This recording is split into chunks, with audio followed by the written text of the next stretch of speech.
ఇప్పుడు state round up చూద్దాం.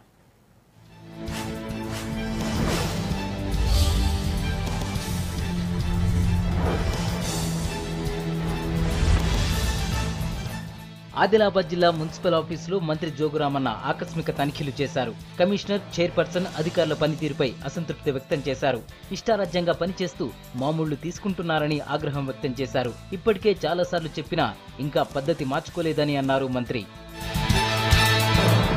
ఆదిలాబాద్ జిల్లాలో మాజీ రాష్ట్రపతి ఏపీజే అబ్దుల్ కలాం 84వ జయంతి వేడుకలు నిర్వహించారు.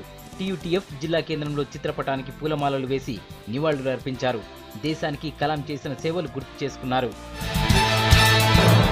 ఆదిలాబాద్ జిల్లా కడెంలోని పెద్దూరు తండాలో ఎక్సైజ్ అధికారులు దాడులు నిర్వహించారు. నాటుసారా తయారు చేస్తున్న వారి ఇళ్లలో, తోటల్లో సోదాలు చేసి అక్రమంగా నిల్వ ఉంచిన నల్ల బెల్లాన్ని స్వాధీనం చేసుకున్నారు. గుడుంబాను ధ్వంసం చేశారు. సారా తాగితే వచ్చే నష్టాలపై ప్రజలకు వివరించారు. ఇకపై ఊళ్ళో ఎవరైనా సారా తయారు చేసినా, అమ్మినా కఠిన చర్యలు తీసుకుంటామని వార్నింగ్ ఇచ్చారు.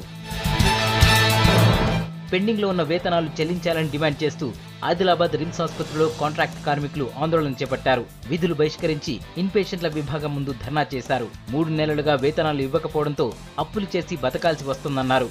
ఇప్పటికైనా జీతాలు ఇవ్వకపోతే పండగ పూట పస్తులుండాల్సి వస్తుందన్నారు.